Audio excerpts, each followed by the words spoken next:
then Ronaldo! Balotelli, Aguero! It's Bergkamp. That's magnificent. Here's Messi. Away from 2, 3, 4. Wonderful, wonderful, wonderful. The Football Drop Podcast. Hello, welcome back to the FDP. How you doing, Will? I am all right, thank you, mate. Yeah, how are you? Yeah, I'm very well, thank you, mate. I'm very well. This is our first special of season 5. You excited? FDP Speciale. I'm always excited, mate. Always excited. Always excited. I set you a little challenge, didn't I? Let's go straight into it. I set you a little challenge. You did. End of last season, I said, mate, you smash the guests because you do. Like the guests that we get on, are like they are our favourite. We all, like we've said before, haven't we? Like we get off the call and we're like, too excited for children. Every single guest, isn't it? Every single time we're like, that was amazing. No matter who they are, it's like that was absolutely fantastic. And I thought, do you know what we need? We need a current footballer. And what have you done? I've managed to nab us a current footballer. Well done. First week back, you're like, yeah, here we go. Bosh. Got this for you. There we go. Challenge completed, mate. All good. All done. No, really, really excited for this one. We've got Daniel Jinadu coming on the show, ex-Maidenhead United goalkeeper, ex-Margate Football Club goalkeeper, as people local to us that listen will know. We love a bit of Margate, don't we, Will? We love you, Margate. We do. We do. And obviously for me, getting a goalie on as the first footballer, I'm genuinely proud. It wasn't planned, but I'm genuinely proud of it. Yeah. So look, instead of us waffling on, let's just get him on. Let's get him on. So we've got Daniel here with us now. Thanks for joining us. How are you? Yeah, I'm all good, man. Thanks for having me on. Yes, I appreciate pleasure, it. Appreciate you coming on. Yeah. How's everything today? Yeah, all good. Another week, so great for another busy week. Yeah, So, you seem like a busy man. Yeah. Everything I see on LinkedIn, you're here, there, and everywhere. So where was you yesterday? Just for the listeners. Yeah, so I recently got inducted into the Leaders Club. So it's a club, exclusive membership club of leaders in sport. So the future leaders, obviously trailblazers in the sport industry. So in the midst of people who work at big companies such as TikTok, Chelsea, Tottenham Hotspur, Deloitte, people from the sports world and the world of golf. So the PGA Tour, person handling all of the brands and partnerships. So yeah, it was a really good experience at Talker Social, where had some guest speakers, networking opportunities, and then we got to have a go at obviously playing Talker Social, hitting the targets, a few refreshments here and there, a few beers, all of that. So it was good night, good experience. Excellent. That's good. A few beers as well. I didn't think athletes have beers then, Daniel. Yeah, and obviously I had some appetizer. Okay. Oh, fair enough. We'll let you off there on that one. So you're a goalkeeper by profession? That's right. Yeah. I've been a goalkeeper since day one. Really? So all your life, so since you was a little kid, you was always between the sticks? Yeah, that's right. Ah, nice. We like goalies on this pod, don't we, Will? Well, you do. Although my son is trained to be a goalie, so he loves it as well. It's always good for me because I get to just shoot at him. Yeah, exactly. Best position. I think it is generally like probably the most difficult position on the pitch. Would you say? Yeah, we had this debate recently in our recent episode that we released. I had a fellow goalkeeper, Jaden St. Paul, who unfortunately had to retire at the age of 20 due to injuries.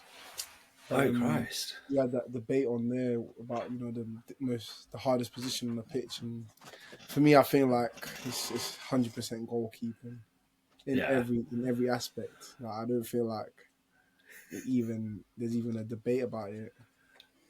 Goalkeepers can play outfield, but outfielders can't play in goal. 100%.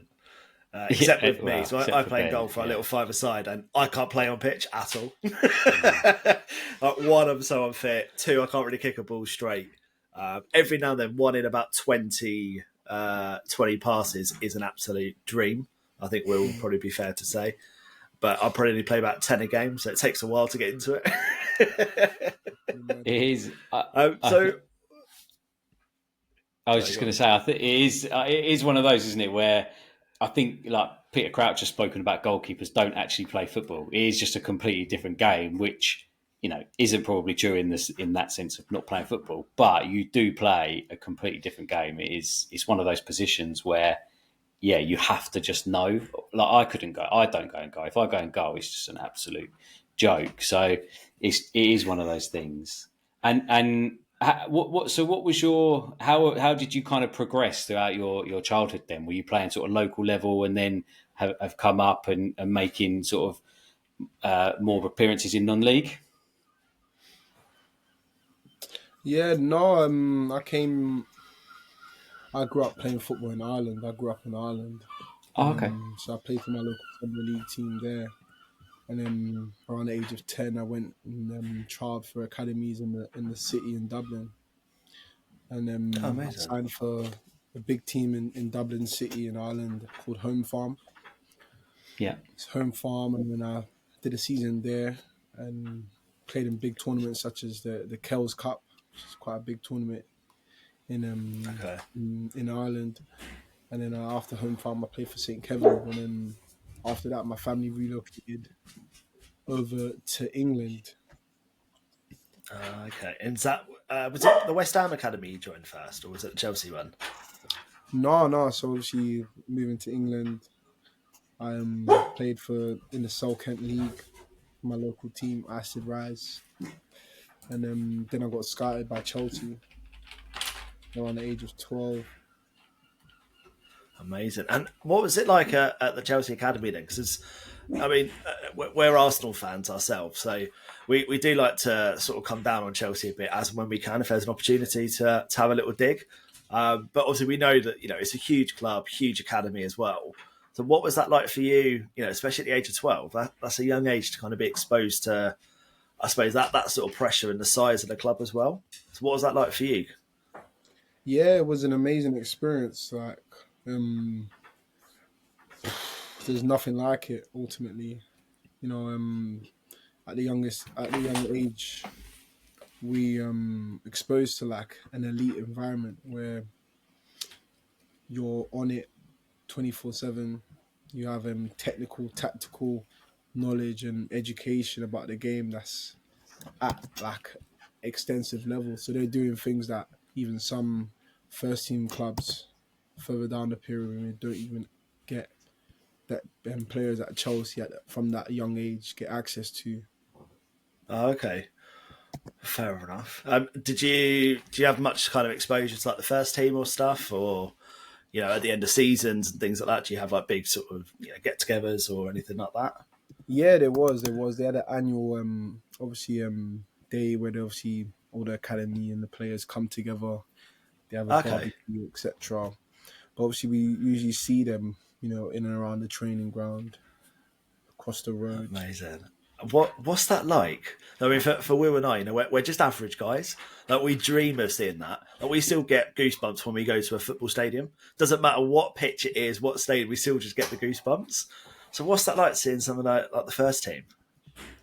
Yeah, obviously it's surreal. It's surreal. Yeah, when you see them in person, the people that you've been watching on the TV for years. I remember back in the day when I was there, that's when like Hazard was there, Petr Cech, Batshuayi, all these big players, and it's crazy. It's inspiring, ultimately. Yeah, I can imagine, especially having someone like Petr Cech to kind of look up to and kind of embody it. He's sort of like an idol of yours as you're coming through, especially at that sort of age as well. Yeah, definitely. I first watched them live at the Aviva Stadium in Ireland, where Ireland played Czech Republic in an international game. That was when I was younger, maybe around like 8 years old. So seeing him live there, Wow. and then obviously seeing him at Chelsea, going to games and watching him. So it was amazing. Sounds incredible. So this is just kind of from my side. I know Will won't really care too much about this, but in terms of like your training side of things, what sort of drills and stuff did you do as a goalie then? I'm intrigued to hopefully try and improve myself a bit as and when I can. Not that I'm anywhere near the sort of level you are, of course, but yeah, be interested to know kind of, what sort of drills and stuff you do and how you kind of improve yourself. Yeah, yeah. I feel like the key thing is about goalkeeping. It's an art. So a lot of people don't understand. You get all the stick, to save the ball, the pundits saying goalkeeper should do better, all of that. But it's an art to it. There's a skill. There's a technique that you don't just have. It's the same as obviously, or even more complicated than obviously being a striker. The position of your foot, your body position, all of that.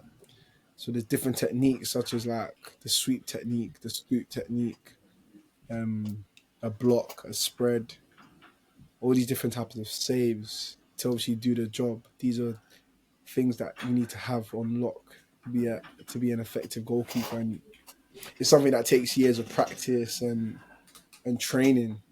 So Yeah. yeah, just the main key things in terms of being a really good goalkeeper is that power, being powerful around the goal, those reactions, quick reactions, your speed around the goal, which is the most important thing. If the ball gets crossed into the box, gets dropped down, are you able to adjust, be agile, get in the right positioning to make that save and make that impact on the ball. Also, there's different things, even like the mental side of the game, which is a big skill that you have to have as a goalkeeper, which is a lonely position. You need to be able to have a bulletproof mentality. Fans screaming. Remember fans when I was playing for Margate, fans always screaming things down your throat behind the goal. Not only Yeah. abusing you, but abusing your family, your parents, your missus, all of that. So you have to obviously be able to handle that and still perform, take a goal kick, all of that. Make sure your technique is right. So yeah, it's an art and it's a skill. And ultimately, if you make a mistake, it's going to probably lead to a goal. How's that to take then? What do you do then to sort of get yourself mentally into that place? Do you just have to ignore it? Yeah, I think that's where it's all about goalkeeping. It's all about maturity and that developing those skills and experience. As a young goalkeeper, I struggled with that in terms of conceding goals and making mistakes and having that has a big impact on a lot of young players and young keepers, especially. That's what I went through. After you concede or you make a mistake, it leads to a goal, and that affects everything else you're doing because you're like, oh, it's all your fault. And that can have a detrimental effect on the rest of your performance in that game or the rest of your week. So over the years, I've worked with like sports psychologists when I've been at West Ham, at Chelsea, etc. To obviously develop coping mechanisms to obviously cope with those mistakes, those situations during the game, which I think is important as young players to be able to deal with that and perform, regardless of what else is going on. Yeah. Do you think that's got better over the years where people are starting to understand mental health a little bit more? So people are able to offer that support with sports psychologists. Was that around when you was young, or is that something that was kind of introduced as you was going through the ranks? Yeah, I think it's always been around, to be honest. But in terms of players actually utilizing it and it being promoted, it's not been as much as sense. Like there's a lot of support in the academy system for those things, so it's really good. Yeah, fair play. And you left Chelsea, and is that when you went to West Ham? Yeah, so I left Chelsea at under 16 level, and before signing for West Ham, I went on trial to 10, 12 different clubs at under 16 Oh level, wow. and I was offered a contract, a scholarship at 6 or 7 different clubs, but decided to sign for West Ham. Blimey. Yeah. What made you go for West Ham? Was it the development side? Was it just, sort of like location? Because I assume obviously you're based in London. What was that deciding factor for you? Yeah, a range of different things. Like mainly, it's all about pathway and looking at their career aspects. That was the best opportunity in terms of playing time, progressing. So yeah, I decided to go down that route. Amazing. And was you at West Ham when you were selected for the Under-17 World Cup? Yeah, I was. So that was when I was a second year scholar at West Ham. Just came back from Fantastic. a knee injury. I tore my MCL as a first year scholar, which Christ. negatively impacted my career. Thankfully I came back from that, and then I played for Nigeria at the Under-17 World Cup in Brazil in 2019. Wow. Oh my God. What was that like? Firstly, well done. That's incredible. Yeah, well, yeah, true. But yeah, as Will said, what was that like? I mean, I can see you like grinning and beaming, so you're clearly proud of yourself for that, which is honestly an amazing feat. Yeah, it is. Yeah, what was that like then? Yeah, no, it was, it's an amazing experience.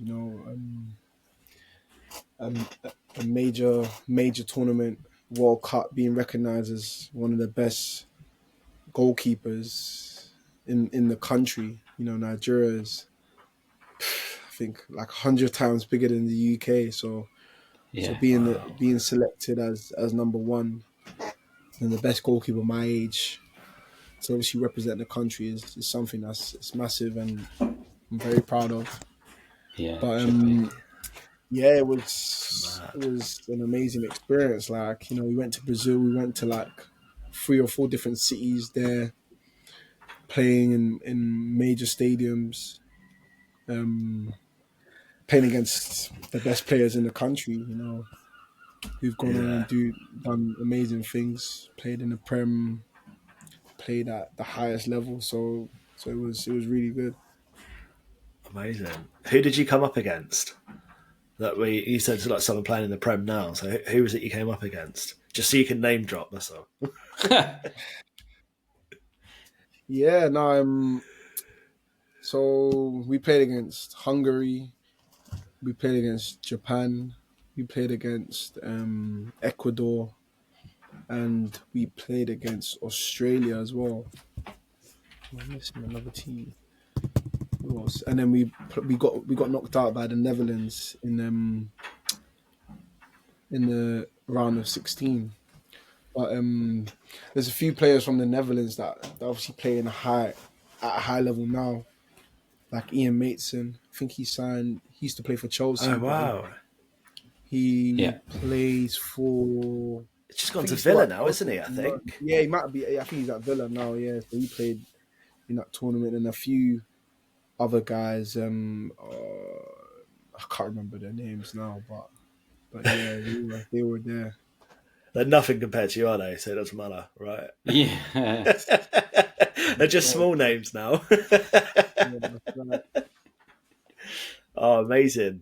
Have you got any sort of shirts from that tournament at all, or any signed shirts from anyone? As like memorabilia at home? Yeah, obviously I've got my shirt that I wore in the tournament. I've got it framed similar to what you have there. Oh, amazing. So yeah, unfortunately I wasn't able to obviously swap shirts with anyone there. But yeah, I've got all my shirts. What's it like in and around the camp then when you're up somewhere like that? Because you hear sort of stories from like players who are playing kind of in the Euros and things like that. But you're under 17. What is the atmosphere like? Have you got like your parents with you as well? And have you got what happens in that respect? Yeah, no, we're we're away from our parents. Obviously, we're away for like 2 or 3 months at the time. We had an initial camp before we went and headed over to Brazil. We had an initial camp in Nigeria, in Abuja, the national stadium in Nigeria, before we headed over to Brazil. But yeah, it's obviously with your teammates, different vibes. Spend most of the time together, chilling in the hotel, all of that. But yeah, at the time I was, we're training every day, literally basically no days off from training, like back to back, weeks on training leading up to it. And then during the tournament is training games. So it's really intense. But it is an enjoyable experience. I'm already tired just thinking about all that training. Exactly that. Yeah. I'm not the fittest, to be fair, so yeah, I can't really say too much. I just want to move on to your time at Margate. Obviously, I know we spoke briefly off air before this, but obviously, Will, you were born and bred in Margate, wasn't you? Yeah. So what was it like playing in front of the Margate fans? And obviously, I know there's a few that were a little bit difficult, but you had quite a successful time there, from what I understand. Yeah, no, it was a really good experience there. Like, we, signed there on loan from Dartford and played around 50 games there. Wow. 50 games, number one keeper. Had quite a few clean sheets. I think I managed to get like 14 or 15 clean sheets over the season. Wow, So, that's impressive. yeah, we went on an unbeaten run. I think 7 games unbeaten during the winter period, and then I was in the Kent Online Team of the Week quite a few times as well. But nice. The highlight was definitely winning the Kent Senior Cup at Priestfield Stadium against Chatham, where we won on penalties, and I saved the penalties, and then I got man of the match. Nice. Amazing. What's the feeling like saving that penalty, Daniel? Yeah, it was amazing. The thing is, when I saved it, I was like, I saved it, and then I think they had to score, but I didn't even know that it was going to have that impact. But yeah, when they missed that other penalty, it was amazing. It was amazing. All the hard work paying off finally over the years. So you only get a few big moments throughout the journey, and that was one of them. So it was good to obviously celebrate. Amazing. Did you have the sort of Jordan Pickford water bottle tactics? Look left, turn right. At Margate, they didn't have all that. Oh, shocking. We'll ping them a message. Guys, if you're listening from Margate, this is what we need. That would be great, to be fair. So you obviously under 17s. You're playing for Nigeria and you're in West Ham's academy. What was the journey? How did you then end up playing at Margate? What was your kind of journey from there? Yeah, so after West Ham, I signed my pro contract at West Ham after the under 17 World Cup. Playing for the 18s and doing well, progressing on. And then, as a first year pro, in the under 23 squad.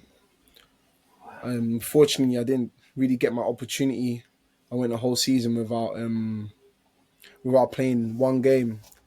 Oh wow! And they weren't really letting me go out on loan and stuff. So it was obviously difficult for development when obviously that happens in an academy situation. But after my first year as a pro at West Ham, I signed for Barnsley in the Champ, where I was with them when they were on the brink of promotion. Yeah. To the Premier League, and then I signed as third choice goalkeeper there for Barnsley in the Championship.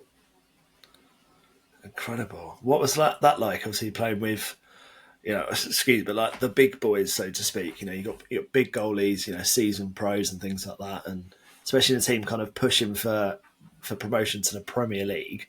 What's that like for you as a young goalie coming in? Yeah, it was an amazing experience. Like being in a first team environment, higher demands, everything matters. So it was really good in that it obviously gave me an insight into what actually being a pro footballer is like. You know, we've got stadiums filled out, 30K, games that are on TV, having my name, my number on the back, people paying to obviously buy my jersey with the name on it, etc. So it's, yeah, I always say it was living the dream. You know, that's the dream that you dream about when you're younger. You know, playing it for a living in that environment, elite environment. So it was really good. Incredible. Absolutely Yeah. incredible. Certainly sounds it. Did you get any action, first team action at Barnsley, or was it sort of a bit reduced because of the sort of people that you had ahead of you? Yeah, it was reduced, but I was on the bench. I was on the bench quite a few times in the Championship. So I was on the bench against Swansea, Sheffield, a lot of different clubs, and Blackpool. But unfortunately, didn't get my opportunity. You know, if I had, you know, made my debut, might have been a completely different story. Might not Yeah. have played for Margate, won the Senior Cup, all of that. But that's the journey. That's the journey. It must be so hard and so frustrating because obviously you're trying hard, you're training hard, and you just need that break. And it sounds like, you know, in the Championship and in those higher levels, you know, with West Ham in the Premier League, it didn't quite happen for you. So then I guess you've got a decision to make whether you stay with it and try, or whether you go down to lower leagues and then try and build yourself up that way. Is that kind of what happened for you? Yeah. She, as you said, the career of a goalkeeper is one that's not really often spoken about compared to obviously outfielders. It's a completely different career. You're in a completely different career, longer career where you've got to have like so much patience, so much resilience, so much perseverance. Because, you know, I went through that period where I was on the bench against Swansea, all of that. You know, went on trials to several different first team clubs where managers, they're just like, they're not willing to take that risk on younger goalkeepers and saying that they'd rather, you know, they want an older, more experienced goalkeeper. So that's where I obviously ended up having to navigate the non-league scene and sign for Margate and obviously get that men's first team experience. Yeah. So it's a big drop, obviously going from being on the bench, living the dream against Swansea at the stadium, full stadium, almost playing, then going to play for Margate. So Yeah. it's a situation that a lot of, you know, young players, that they might not be ready for. Yeah. So it can make or break you. No, absolutely. I'll say it's a very different quality as well, I suppose. You know, playing Yeah, Margate 100%. to watching like the pace of the game, you know, Swansea and things like that. Yeah, I can only imagine. So, what's your sort of position at the moment? Are you looking for a club, or are you? Cause I saw last time you was at Maidenhead. Is that right? Yeah. So I'm currently in the process of, so it's gonna be announced soon in terms of club I'll be playing for, obviously National League, etc. Oh, But yeah, the main focus is all about just playing games, racking up those games, getting that experience as a goalkeeper. amazing. When's that going to be announced? Sorry, Daniel. Soonish. Just going to see if we can have Pressing like a you. little Pressing you. podcast exclusive. Oh, No, amazing. fair enough. Well, wish you the best of luck with the new club. Yeah. We'll definitely be watching you whenever we can. And you've got your own podcast as well, haven't you? As we can see in your shirt. Yeah. I've got my own podcast and my company, Beyond Football. So the Beyond Football podcast started when I was a first year pro at West Ham. Actually going through that difficult moment of not playing, etc. But the other side to it is, you know, throughout my journey of, you know, being at Chelsea, West Ham, Barnsley, etc. I've gone on that beyond football journey where I've had something else other than my football to focus on, and that's something that we advocate and we're trying to raise awareness of. So yeah, through going through the academy system, I've had my education that I've focused on, and it's helped me on my journey. So yeah, at Chelsea, obviously, and transitioning to West Ham in year 11. Big time in terms of GCSEs. Yeah. So obviously, Of course, yeah. I moved clubs during that period, and yeah. So, but thankfully, I've done well on my GCSEs and managed to get 6 9s, 2 8s, 2 A's, and 2 B's. Oh, nice. So Gosh, yeah. Will was around when they were GCEs, I think, weren't they? Well, Not quite, not quite. But I don't understand the numbers. I know that sounds good. I know that's good, but I have no idea. It's like an A and a B for me. Yeah, you've made me feel like we had A stars. We didn't have nines and stuff. they took it to a new level. So obviously 1 to 9, one's the lowest grade and 9's the highest grade. But 9 is amazing. the grade that they give to the top. I think it's top 10% or 1% in the subject. That's fantastic. Wow. 8 is an A star, but then a 9 is obviously the top end of that. So then going through doing my scholar at West Ham, being a pro, obviously at Barnsley, I've studied alongside that. So obviously at West Ham as a scholar, I studied A-level psychology. And then when I signed my pro contract, I got a scholarship to study psychology at UEL. So alongside being a pro, I started my podcast, my YouTube channel, which is all about being that role model to players and other people to show them that it's possible to balance football and other things such as education, running a business, investing, playing music, etc. But yeah, we just want to raise awareness of the importance of having that identity beyond football to help you on your football journey. And Yeah. So. yeah, Sorry. yeah. I was just going to say it's so important, isn't it? Because you hear of people who make it into the Premier League and are playing week in, week out, earning millions of pounds, and they still come away with nothing at the end of it because they don't have that education piece that it sounds like you're doing for the younger people and people in that sort of position to then work out actually what can I do outside of football when football is no more, because anybody can get injured at any point. So yeah, it sounds like you're doing great stuff. And have you sort of noticed that you've got a lot of people coming in and you're actually being able to help them? Yeah, definitely. Like for example, get a lot of calls and messages from young players who have been released by these different academies and clubs, and they find it very difficult, obviously, navigating that drop from being at that elite academy into, for example, non-league. It's a big difference in obviously lifestyle, the wages, playing style, environment, facilities, so many different things. So it's difficult to manage, and it can have obviously a negative impact on their mental health. So that's why obviously at Beyond Football, check out beyondfootball.uk. But we obviously have our podcast that gives people insights into that journey, helps them, provides those role models into who they can look up to in terms of players doing other things alongside their football. We also provide workshops to different academies. So we've worked with Barnsley FC, Chelsea, and obviously in the process of speaking to a few different academies now in terms of delivering workshops to their parents and younger players about that beyond football journey, and just showing how it's beneficial, necessary, and possible to have one. But I speak to a lot of young players that come to me, and I have different calls, and I just guide them towards different things that they can do to help them. Because a lot of players, they come and say that, like, Daniel, like, I don't know what else I can do.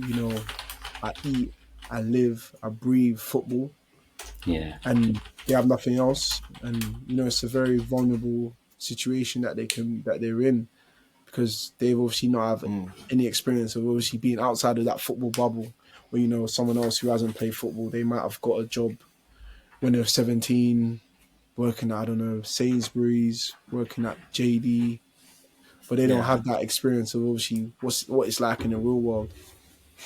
So that's why we're at the mission behind Beyond Football is to ensure that every player has that second planet or an identity beyond football, so that they're able to better navigate their football journey, but also the beyond football journey. Amazing. Sounds brilliant. Yeah. For anyone amazing that's stuff. listening or watching us on YouTube, we'll put all the links at the bottom as well. So, go definitely check it out. Listen to his podcast for sure. It's going to be an absolutely brilliant listen, I'm sure. I've got one request. It's going to be a cheeky request before we kind of wrap up. When you get to your new club, can we get a shirt if we send a shirt to you to sign? Yeah, for sure. Yeah? For sure. 100%. We'll put it in the background of Will's because I know he's got a good collection. So you can feature every week on our podcast. That'll be our second signed shirt of the show as well. So I'm really excited to get that done. But yeah, I think, just from my side, like a massive thank you for coming on. Like, it's great to kind of hear a bit of feedback and a bit of experience on what it's like kind of in those academy side. Like, for us, it's fascinating. And obviously from my side, personal interest from a goalkeeper's perspective as well. I'm a big fan of goalies and what they do, especially since being chucked in goal one day and ended up loving it. So yeah, a massive thank you. Yeah, It's been thank you very it's been an much. absolute pleasure. Anything else from you, William? No, thank you very much. Really appreciate it. Okay, well,